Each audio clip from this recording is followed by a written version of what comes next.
Good morning and welcome to the next episode of the MVP Taxi. Today, in the very early morning, it's still dark. My guest, my passenger is Tony Redmond. Good morning, Tony. Good morning. Good morning. So, how are you doing today? It is very today? dark here. It is. It's classic Switzerland. Early morning in the winter.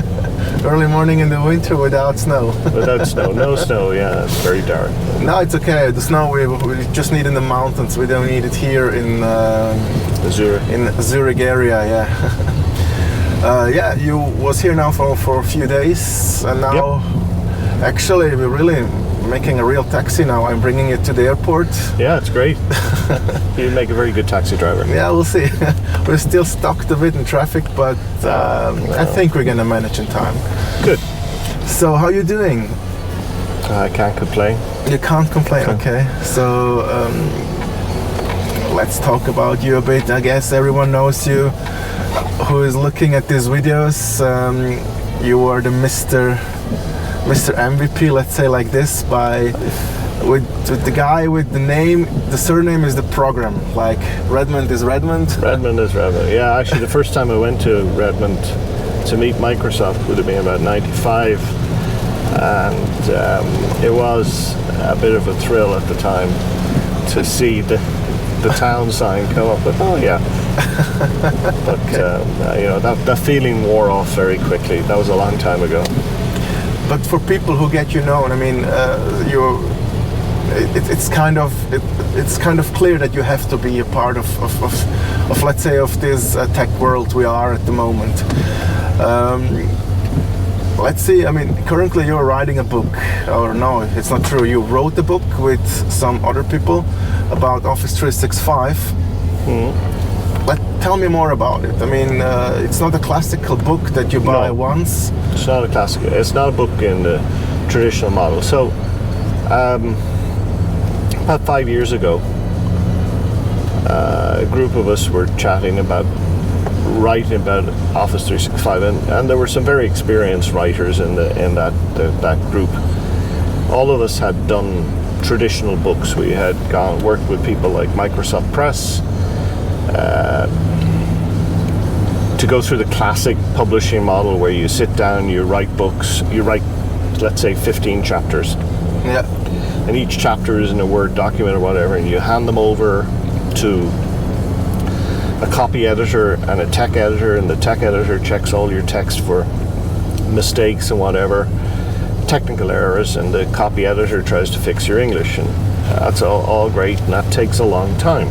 Yeah. I mean, you might, I think for the last printed book I did was on Exchange 2013. Okay. And I think I gave the editors my content in the last week of August, and the book appeared in the middle of October. And that was really quick. Mm-hmm. I was very impressed, in fact, at the time that Microsoft Press had turned around the material as quickly as they had. But they only did that because we had been tech editing all through the production process. So what they had to do was do the final pass, make sure everything was formatted correctly, get the text into the printer, get the printed books, distribute the printed books. That takes a long time. And we said, you know what, that model just doesn't work for Office 365 because exactly. Every day you sit down, you look at the notifications that Microsoft comes out with, tells you this has changed, or that's changed, or the other thing's changed. And it's not just one technology anyway. It's a combination of technologies. Those technologies like SharePoint and OneDrive and Teams and Exchange and Planner and Yammer, they all connect together. So a change made in SharePoint may affect Teams, etc., etc. We knew that this model doesn't work. So we said, okay, what we'll do is we will build a book that we will only publish electronically. So we publish in PDF, in EPUB, which is the standard electronic publishing format, and Mobi, which is Amazon Kindle. Yeah. And we said, what we'll do is we will update frequently. And at the start, we didn't really realize how often we would have to update. And in fact, I think maybe in one edition we went slightly mad and we had 22 different updates Okay. over a year, and that was just too difficult for our readers to keep up with, because every time they turned around we had a new book. So we settled anyway into a routine where we say every month, on the first of the month, we publish a brand new book. And the book is completely updated. And that's actually innovative what you're doing. I mean, normally you buy a book and you have the stand, that's the level it has, you know. So Yeah. that's the with these updates, with these features, with everything. But by you, it's really like that. I needed a moment to understand, to realize that, and maybe some people still didn't realize. But you're really updating this book very often, like you said, once Every a month. month. That's, Every that's month. unbelievable. And we don't update every chapter. We update the chapters that need to be updated because we have new material. Microsoft has released new information or whatever. So, for example, last month, on November 1, we published a new book, a new edition, that had updates, I think, for 16 out of the 24 chapters. That's so a that's lot. 2/3 of the book That's changed. a lot. That's really a lot. On December 1, which is our next update, which we're just preparing right now, I think we're probably going to update 20 of the 24 chapters. And the reason why so many chapters have changed is we're just after Ignite, so we have some new information about things. But the point is that if you look at the printed comparison, and the only book I could really point to is something like the Microsoft Press Office 365 Inside Out.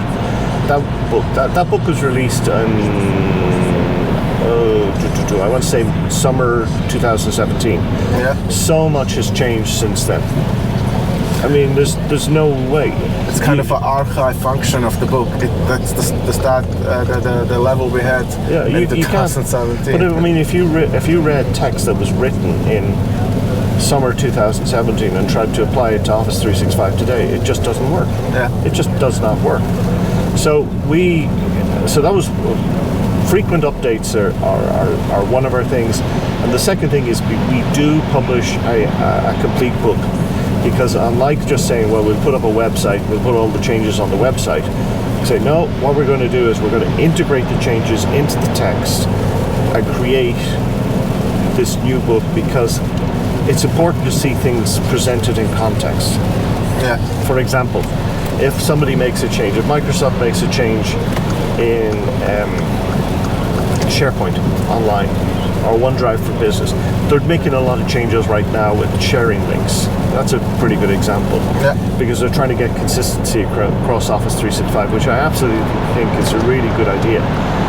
But because they're making all those changes, it seems to only be in OneDrive for Business, because that's the product group that's actually making the changes.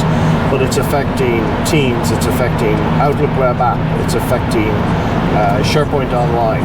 And you have to take the change that product group has made, and you have to reflect it in the different ways that affects other parts of Office 365. Yeah. And we can only do that by republishing a completely new book. Yeah, but that's a full-time job almost, I would say. I mean, No, it's not a full-time job, is it? because what's a full-time job is writing a book from scratch. But when you have, remember, we've been at this now for 4 years, 4.5 years, so we're pretty good at this. We know our way around it. And really, the biggest problem I have is at the end of every month, saying to my co-authors, okay guys, where's the updates to the chapters? Because I Okay. have to take their updates and I have to integrate them in the rest of the book. of course, yeah. And you know, everybody's got their own views about when they're going to do their updates. Some people are really good and they'll do the update in the middle of the month, and they'll keep telling me when things have changed and whatever, and everything goes smoothly.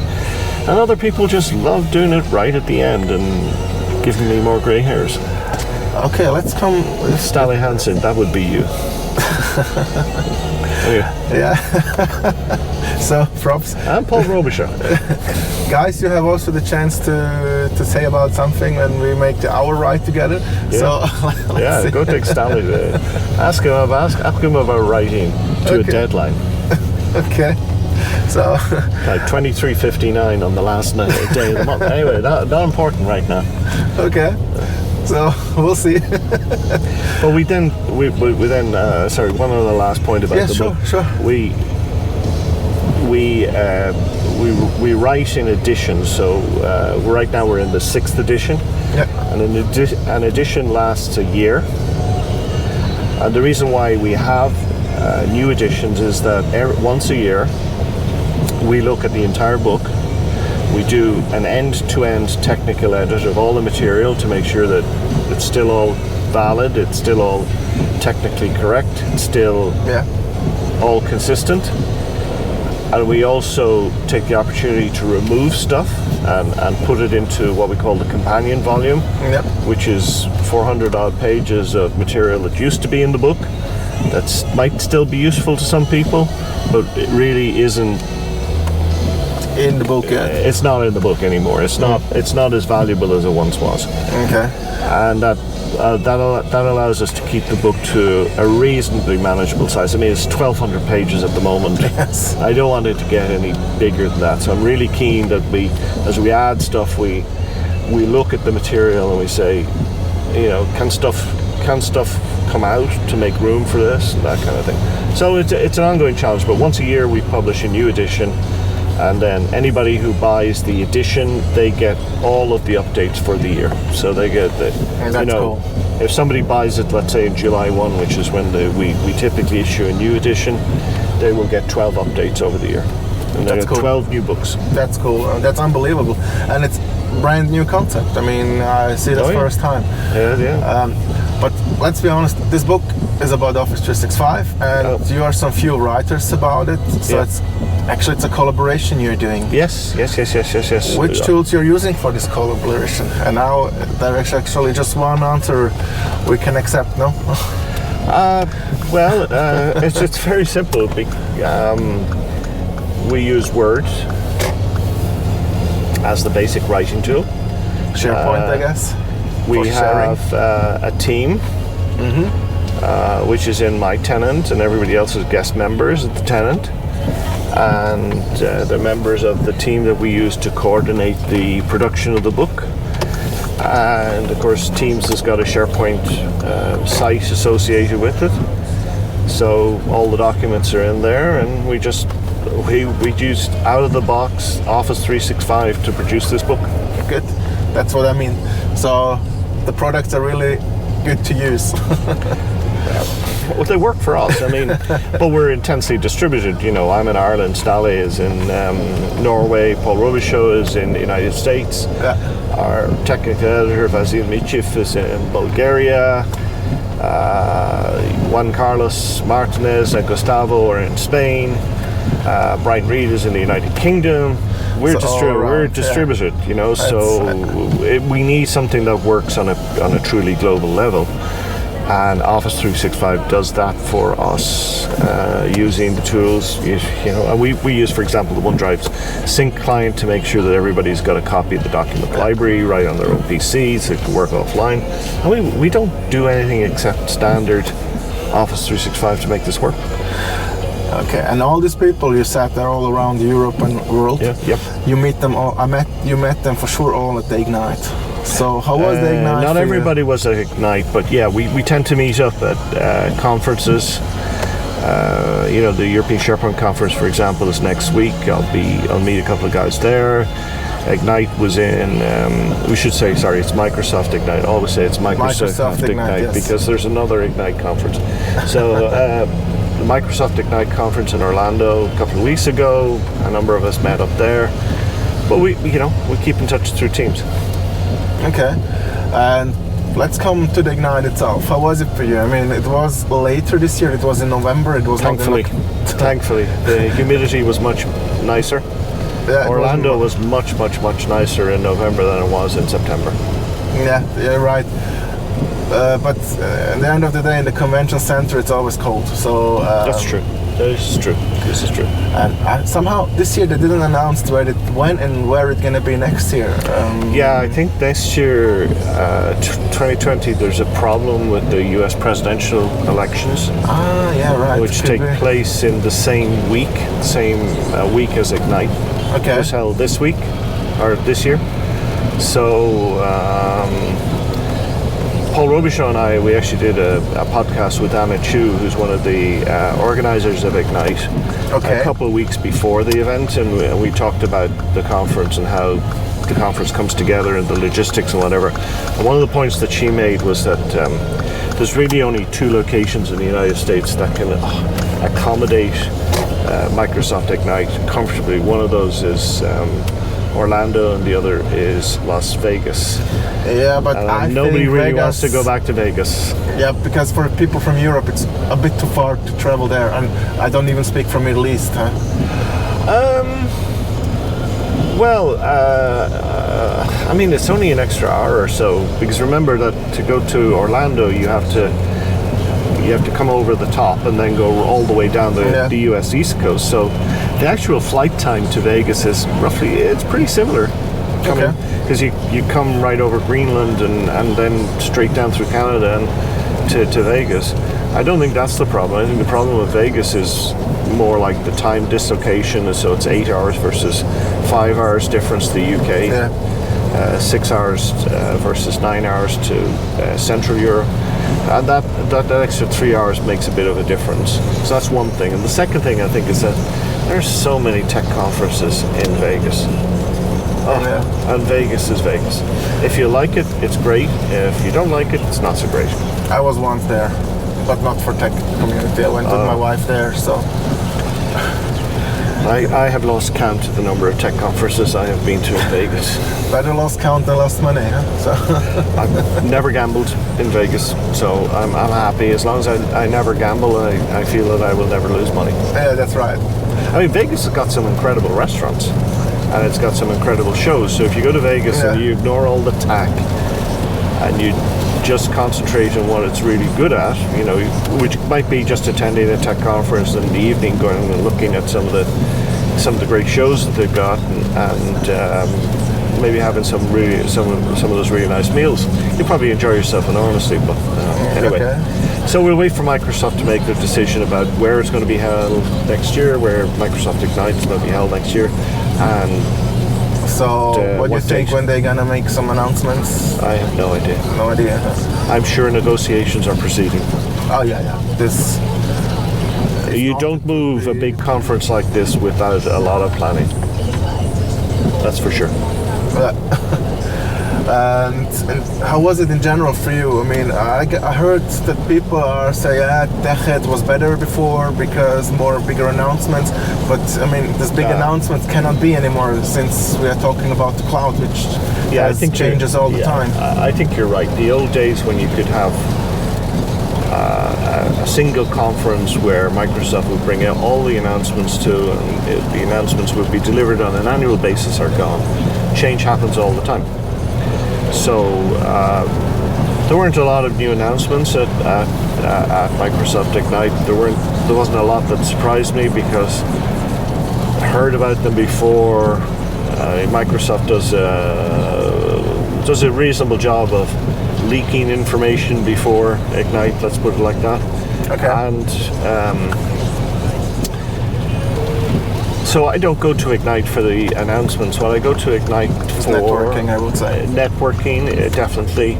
But also attending sessions to hear how people present their material. I find that very interesting to hear somebody who's responsible for the engineering of a new feature or a new technology, to see how they present it, to see what they emphasize, what they stress, the messages they try and get across, because I think you can learn a lot from that. You can learn what they think is important, and if somebody who is working on a technology thinks something is important, then there probably is. That's different from going to a marketing session, which just gives you a whole heap of it's brilliant, everything is wonderful, you'll enjoy using this, happy life, happy. I've been through happiness. I don't need to do it. Just tell me what's good about the technology. So I'll do that. I will listen to the program managers talking about what's going on, and it's all great. And then networking, seeing what's happening. I do have a look at what's happening on the vendor booths, just to see if anybody is coming up with some interesting stuff. I do talk to a lot of the tech companies that are there. Just to see, it's the pulse of the industry. It's the pulse of the industry that I'm concerned with. So, yeah, I like going to Microsoft Ignite for those reasons. If I was going just for the conference content, yeah, I think it's probably for somebody who isn't spending it every day thinking about this stuff. Yeah, it's still pretty good. It's still pretty good. There's very good MVP content there. There's very good. You strip out the Microsoft marketing content. There's some pretty good technical content that you're not going to get anywhere else. You're not going to hear from the same type of speakers anywhere else, and it's all together in one place. So all good. This is really cool. Yeah. All good. And I mean, you can go and see Mickey Mouse afterwards if you really want to. But this is not a part of it. The part of it is the Universal Studio. Mickey Mouse is the other big company. Yeah. I mean, you're traveling all around. I mean, like I said, you were on the Ignite. You're now in Switzerland for work. You're going to the SharePoint conference. As far as I know, you are going to the MVP Summit, which is going to be in March. Yep. What your family says about that? I mean, they are more happy when you're home, or they're more happy when you're away? Well, I think honestly, I've been traveling for 30 odd years, so it doesn't really make any difference at this point in time. You know, it's what I do, and I don't do it as much as I used to. You know, I mean, there was a time when I was working with HP where I'd be traveling 15 times a year from Dublin to Palo Alto. Yeah. You know, and that was pretty hard because I was doing other business travel as well to places like Australia and New Zealand, India, Japan. So at that point in my life, I was probably doing 160 airline flights a year. A lot of them were very long haul flights, and that was wearing, and it's not a particular career I would recommend to anybody else. Okay. But now I'm pretty particular about the events I go to. You know, in Europe I don't go to a lot of events anymore. I think the European Collaboration Summit is a good event to go to. I think the European SharePoint Conference is a good one to go to. There was an Expert Live last week. Experts Live, the only Expert Lives I go to is the local one up in Norway, and the only reason I go to Norway is because if I don't go to Stale Hansen's event, he's not going to turn in. He'll be even later turning in his chapters for the Office 365 for IT Pros book. So I have to do that. And I go to, there's a modern workplace conference in Paris. Yeah. That's an MVP run event. So I'll go with it. And you know, the common thing about all those events is that there's lots of MVPs involved. So I like that. And I go to Ignite. Ignite Tour, I just wanted to ask, do you do that too? No, I do not do the Ignite Tour. Okay. So, that would just be too much.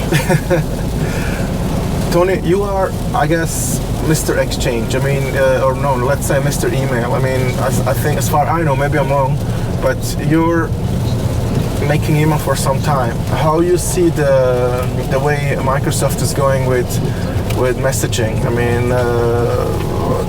they are more and more just Exchange online. The future of the on-premise Exchange is kind of not accessible, let's say like this. I mean, if we see what happened in the last few years, how is this for you? I mean, I always say, I mean, it's cool, everything is in the cloud, we don't have to think about many points anymore, but somehow it's still sad, no? Or you're not so... No, I'm not so sad. Email's, first thing, email's not going to go away. No, email's going to stay. The email's going to stay. I mean, the interesting thing, I talked a little bit earlier about a lot of work that Microsoft is doing with OneDrive for sharing links to make them much more intelligent and much better. Well, the interesting thing I was thinking of while I was listening to the OneDrive developers talk about this was the number of email notifications they send. You know, when they, for example, they have a new feature, which is one where somebody can request an external person to upload files into a OneDrive or a SharePoint library. You know, and so it's a different type of sharing link. If you want to think about it, it's a requesting sharing link. So I'll send you this link and say, please upload your files here. You can use that sharing link to upload the files to my library. You can't see any of the other files in the library. It's really quite neat. But the interesting thing I was thinking about, well, as I was listening to the guys, was wow, the number of email notifications you're sending around. You know, this is really underlying the fact how important email is to business communications, especially business communications between organizations. Because the whole thing here is that I'm sending a request to somebody outside my organization to upload files into my organization. So how else am I going to communicate with them except through email? Yeah. So that's the first thing. Second thing is that there's still a lot of on-premises email. Still a huge amount of on-premises email. Yeah, it will take some time till this will disappear. Yeah. If it will disappear. If it will disappear. And so nobody can tell you past a couple of years what's going to happen. Yeah, anybody who tries to predict what's happening in 5 or 10 years, given the kind of speed at which technology evolves right now, I think they're just really looking into the crystal ball and smoking some very strong substance. But what we can say in the next couple of years, with the data that Microsoft has given us, that they released to the Security and Exchange Commission in the US, you know, so that this is data that has to be reliable, is that there are 200 million monthly active users of Office 365. The biggest population figure that we ever had for Exchange, as estimated, and it was only an estimate, was in 350, 360 million. Now, I don't believe it was that high, but I do believe that there is still a substantial number of millions, maybe even 3 figures of Exchange on premises. Microsoft takes about 3 to 3.5 million new active users per month into Office 365. So that's big numbers. Oh yeah, it is. Yeah, honestly. I mean, when you look at way back in November 2015, the number was 60 million that they had active at that stage. Now it's 200 million. In 2 years, at that rate, they'll might be up about 250 million. Okay, so they're big numbers. 250 million is a big number. Yes. But not all of those come from Exchange on premises. Yeah. You know, there are SharePoint on premises moving in. There are wins against the likes of Google, G Suite and stuff like that. There are older email systems, a lot of Linux-based email systems that people say, I'm not going to run this any longer. That have moved on. Yeah, it's about the protocols as well. I mean, they're using MAPI or IMAP better. So, well, I mean, Exchange Online will speak any protocol you like, except Basic Auth. Everybody's trying to get off Basic Auth, which is really good. So the point is that even in the next 2 years, even with continued success for Office 365, even if they get to 250 million monthly active users by the end, say, of 2021, you know, they're still going to be on-prem. And there's still going to be reasons why organizations want to use on-prem email. yeah. I think Microsoft might have a different model of dealing with those customers. I don't, for example, think that you're going to see the classic Exchange model of having a new product release every 3 years. I suspect that Exchange 2019 is the last product release that you see Could be, in that kind of cycle. But what's to stop Microsoft doing something like going to a subscription model for on-premises Exchange? Kind of like they have for Office 365 right now, where you pay a monthly fee, and for that monthly fee you continue to get support, you continue to get updates for as long as that on-prem customer wants.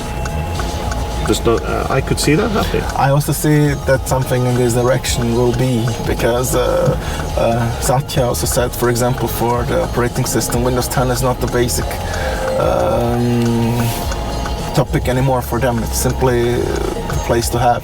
So, and with Office 365 and the repeatedly income they have with it, it makes absolutely sense to do the same with Exchange on-prem for the future. Yeah, I mean, monthly repeatable income, which they generate from things like Azure, Office 365, and maybe other subscription products, is very easily measured by the market. It's very easily appreciated by the market analysts.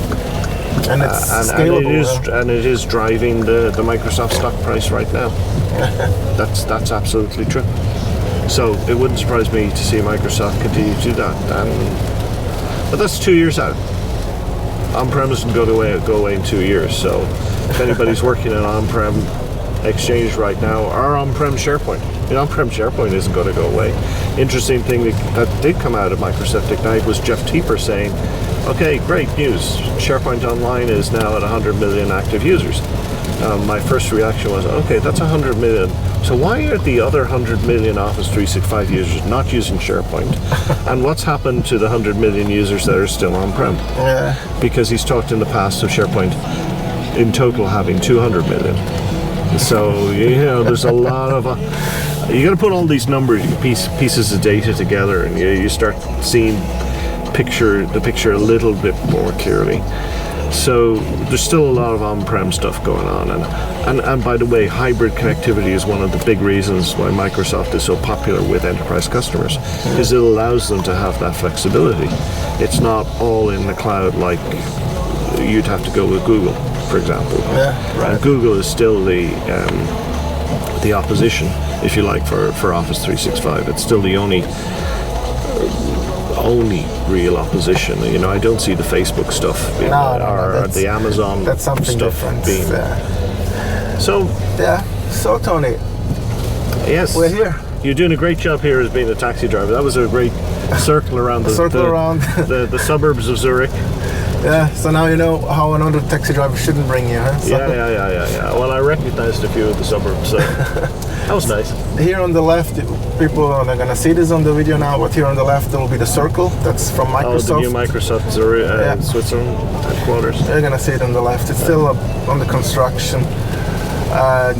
Here we are. Thank you so much for my pleasure. For this short interview. Hopefully we're gonna make another time, session, and I'm looking forward to see you in March in Redmond. In Redmond, yeah. And MVP Summit. An MVP Summit. So then let's hope the weather is good. Better than it's right now here. Yeah. So this is actually what you'll get in March in Redmond: rain. Okay. Yeah, just yay! It'll be just like this. Okay. So nothing else to say. Have a good flight home. Okay. And see you soon. And people, thank you for watching. I hope you liked this episode. It looks like there will be some few other things in the future. So stay tuned and have a good day. Bye bye.